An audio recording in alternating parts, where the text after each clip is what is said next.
আসসালামু আলাইকুম রহমতুল্লাহ। প্রিয় শিক্ষার্থীরা, আশা করছি সবাই ভালো আছো। ক্লাস সম্পর্কিত কিছু দিক নির্দেশনামূলক তথ্য শেয়ার করার জন্য আজকের ভিডিওটি করা।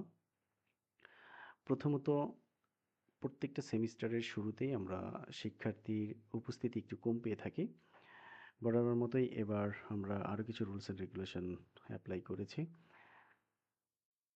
গতবার যেমন আমরা তোমরা দেখেছো যে একটা ক্লাস মিস গেলেই তোমাদের অ্যাপ্লিকেশন দিতে হবে, সেটা এখনও রয়েছে। তোমরা যদি একটা ক্লাস মিস দাও তাহলে তোমাদেরকে ডিপার্টমেন্ট হেড থেকে অ্যাপ্লিকেশন সাইন করে দ্বিতীয় ক্লাসে অ্যাটেন্ড করতে পারবা, অর্থাৎ পরবর্তী ক্লাসে অ্যাটেন্ড করতে পারবা। আর যদি দুইটা ক্লাস মিস করো তাহলে গার্ডিয়ান সহ নিয়ে আসতে হবে, আদারওয়াইজ তুমি ক্লাসে অ্যাটেন্ড করতে পারবা না। এটা হচ্ছে ডিপার্টমেন্ট থেকে রুল করা হয়েছে। আর ক্লাসের মধ্যে তোমরা উপস্থিত হচ্ছ না, এই বিষয়টা তোমাদের জন্যই এখন খারাপ হবে। আমি তোমাদের সাথে একটা এক্সেল শিট পরিচয় করে দিই এর আগে। সেটা হচ্ছে, এখন থেকে তোমরা দেখতে পাবা তোমরা আসলে কত মার্কস পাচ্ছ এবং সেটাই ফাইনালি অ্যাপ্লাই হবে। এখানে কোনো কারসাজি বা কম বেশি হবে না। আসলে আমাদের শিক্ষার্থীর মধ্যে একটা ধারণা এমন আছে যে মিড টার্ম পরীক্ষা না দিলেও তেমন কিছু হয় না। তো এবার থেকে এটা পুরোটাই চেঞ্জ হয়ে যাবে। এই ধারণাকে পরিবর্তন করব ইনশাল্লাহ। তো চলো আমরা হচ্ছে এইভাবে আমি তোমাদেরকে গ্রুপ ওয়াইজ, যেমন আমার কাছে এখানে সেকেন্ড সেমিস্টারের হচ্ছে বেসিক ইলেকট্রনিক্স রয়েছে, ফিফথ সেমিস্টারের জেনারেশন রয়েছে, সেভেন্থ সেমিস্টারের সুইচ গিয়ার রয়েছে, এরকম প্রত্যেকটি শিট আমার কাছে আছে। তোমাদেরকে গ্রুপে আমি লিঙ্ক দিয়ে দিব। যখন লিঙ্ক দিয়ে দিব তখন হচ্ছে তোমরা জাস্ট এইরকম ফরম্যাটে দেখতে পাবা, অর্থাৎ এটাকে এডিট করতে পারবা না, তোমরা জাস্ট ভিউ করতে পারবা। তো এখানে যেটা রয়েছে সেটা হচ্ছে তোমাদের নাম, রোল নম্বর থাকবে এবং এইখানে দেখো কুইজ টেস্ট আছে। আমি চেষ্টা করব পুরো সেমিস্টারের মধ্যে 4টা কুইজ নেওয়ার জন্য এবং প্রত্যেকটা কুইজের মার্ক থাকবে হচ্ছে 10 করে। আমি যে কয়টাই নিতে পারি না কেন, যদি 4টা নিতে পারি তো আলহামদুলিল্লাহ, আদারওয়াইজ যদি 1টা 2টা কমও হয় তাহলে এর মধ্যে ম্যাক্সিমাম 2, অর্থাৎ সবচেয়ে বড় সংখ্যা দুইটার যোগফল এখানে নেওয়া হবে। যেমন দেখো, যদি এখানে 3টা কুইজ দেয়, তরিকুল সাপোজ 3টা কুইজ যদি দেয়, তাহলে এখানে হচ্ছে 8, 6, 7, এর মধ্যে ম্যাক্সিমাম দুইটা 7 এবং 8, এর যোগফল হচ্ছে 15। এভাবে অটোমেটিক কাউন্ট হয়ে যাবে 15। অর্থাৎ এই লিঙ্কটা ভিউ করলেই তুমি দেখতে পারবা তোমার মার্কস কত পেয়েছো তুমি। একইভাবে তোমার হচ্ছে এখানে ক্লাস টেস্ট, অ্যাসাইনমেন্ট, ক্লাস টেস্টে আমি চেষ্টা করব সেমিস্টারে 4টা ক্লাস টেস্ট নেওয়ার জন্য। এখান থেকেও ম্যাক্সিমাম 2 কাউন্ট করা হবে। একইভাবে এখানে অ্যাসাইনমেন্ট অ্যান্ড প্রেজেন্টেশন রয়েছে। আমরা প্রত্যেকটা সেমিস্টারেই প্রেজেন্টেশনের জন্য মার্কস আছে, যেটা আসলে তেমন কার্যকরী ভূমিকা ছিল না, আসলে নেওয়া হয়নি, কিন্তু আমরা গত সেমিস্টারে নিয়েছি, এবারও নিব। এইখানে তোমার অ্যাসাইনমেন্ট দুইটা অ্যাসাইনমেন্টের মধ্যে ম্যাক্সিমাম একটা কাউন্ট করা হবে এবং এই পিআরতে প্রেজেন্টেশন, এই প্রেজেন্টেশনের উপর 10 মার্ক থাকবে তোমাদের হচ্ছে এখান থেকে 10 মার্ক প্লাস এই দুইটা থেকে ম্যাক্সিমাম একটা, এখানে লেখা আছে সাম অফ ম্যাক্স 2, অর্থাৎ অ্যাসাইনমেন্ট এবং অ্যাসাইনমেন্ট 2 এর ভিতরে ম্যাক্সিমাম যেটা সেটা নেওয়া হবে এবং প্রেজেন্টেশনের 10 মার্ক এখান থেকে কাউন্ট করা হবে, টোটাল 20 মার্ক। এবং তোমাদের হচ্ছে এটা যেমন বেসিক ইলেকট্রিসিটিতে 20 মার্কের পরীক্ষা হবে, সেটা এখানে নোট করা হবে।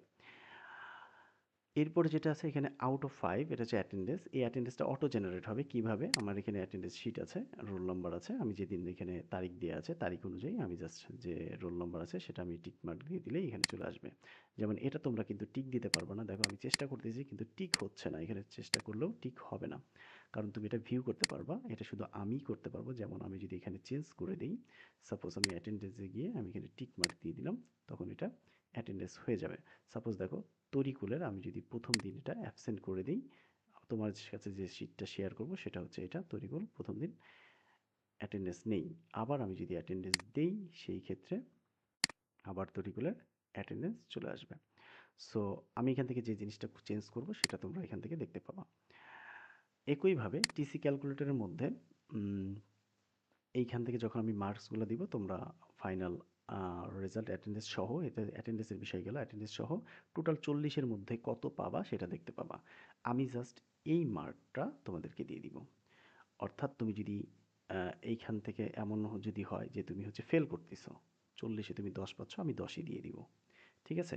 আমাদের হচ্ছে এইভাবে হচ্ছে আমরা কোনোভাবেই মার্কসটা বাড়াবো না তোমাদের। সো তোমরা যদি রেগুলার ক্লাস করো আশা করছি ভালো একটা রেজাল্ট তোমরা গেইন করতে পারবা, আর্ন করতে পারবা। ঠিক আছে? আর এটা করার আরেকটা হচ্ছে তোমার সুবিধা হচ্ছে তুমি এখানে আমি চাইলেও তোমাকে বাড়ায় দিতে পারবো না। যেমন ১০ এর মধ্যে সাপোজ আ মানে ভুল হওয়ার পসিবিলিটি নেই। সাপোজ আমি যদি ১১ সামহাউ টাইপ করে ফেলি, এখানে রেড মার্ক দেখাবে, হ্যাঁ? প্রত্যেকটা ঘরেই এরকম ভ্যালিডেশন করা আছে। সো আমার মনে হয় ডিজিটালি এই জিনিসটা তোমাদের একটু উপকারে আসবে এমন যে হচ্ছে তুমি লাইভ দেখতে পারবা যে তুমি আসলে কত পাচ্ছ, ৪০-এর মধ্যে তুমি কত মার্কস পাচ্ছ। ঠিক আছে? আর আমরা যেহেতু এটাই সাবমিট করব, সো তোমাদেরকে এইটার মার্কস সম্পর্কে তোমাদের একটু কেয়ারফুল হতে হবে, হ্যাঁ? কনসিয়াস হতে হবে। আচ্ছা, এই ছিল হচ্ছে শীটের বিষয়টা। অর্থাৎ আমরা এরকম একটা শীট তোমাদেরকে দিয়ে দিব এবং তোমরা শীট বলতে আমি এটার লিঙ্ক দিয়ে দিব। তোমরা লিঙ্কে ঢুকলেই তোমরা মার্কসগুলো দেখতে পারবা। এই ছিল বিষয়টা।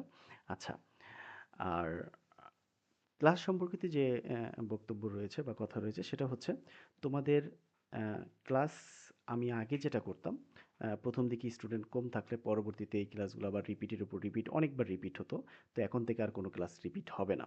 তোমরা যারা ক্লাস করবা, সেকেন্ড ক্লাসে না বুঝলে সেটা জিজ্ঞাসা করবা। এরপর ক্লাস তার নির্ধারিত গতিতে আগাতে থাকবে। কোনো রিপিটেশন হবে না। ঠিক আছে? আচ্ছা। আর প্রেজেন্টেশনের ব্যাপারে গ্রুপ ওয়াইজ প্রেজেন্টেশন হবে। গ্রুপ ওয়াইজ প্রেজেন্টেশন ইন্ডিভিজুয়ালি তো সবাইকেই দিতে হবে, বাট গ্রুপ করে একটা টপিকসের উপর তোমাদেরকে প্রেজেন্টেশন দিতে হবে। ঠিক আছে? আর আরেকটা বিষয় যে জিনিসটা তোমরা করো সেটা হচ্ছে কোনো কিছু জিজ্ঞাসা করার প্রয়োজন হলে তোমরা মেসেঞ্জারে বা হোয়াটসঅ্যাপে হাই, হ্যালো, আসসালামু আলাইকুম, স্যার বানানোর অনেক সময় SAR, এস CAR এভাবে লিখে লিখে ফেলো। তো তোমরা স্টুডেন্ট কলেজে পড়ো, একটু স্পেলিংটা কারেক্ট করে কনভারসেশন করার চেষ্টা করবা। আর এই স্যার, হ্যালো, হাই, আসসালামু আলাইকুম দিয়ে চুপ করে থাকা এভাবে না বলে সরাসরি সালাম দিয়ে তোমার প্রশ্নটা করে ফেলবা যে আসসালামু আলাইকুম স্যার, আমার এই সমস্যাটা হচ্ছে বা এই জিনিসটা আমি জানতে চাচ্ছি। মানে হাই হ্যালো এভাবে কখনোই এভাবে মেসেজ দিবা না। ঠিক আছে? আচ্ছা। আর সবাই আগামীকাল থেকে ক্লাসে অ্যাটেন্ড হও। কারণ তোমাদের উপস্থিতিটা আসলে খুবই জরুরি রেজাল্ট ভালো করার জন্য। এবং আমি যে বিষয়টা দেখাইলাম তোমাদের মার্কসের বিষয়টা, আমরা কিন্তু এবার থেকে আর কি এমনিতেও তোমাদেরকে মার্ক হয়তো আমরা পার্শিয়ালি কিছু মার্ক বাড়িয়ে দিতাম। এবার থেকে আর কোনো মার্ক এরকম বাড়িয়ে দেওয়া হবে না। সো তোমরা ক্লাসে নিয়মিত হও, ক্লাস করো। আশা করছি ভালো কিছু হবে। সবাইকে আগামী ক্লাসে উপস্থিত দেখতে চাই।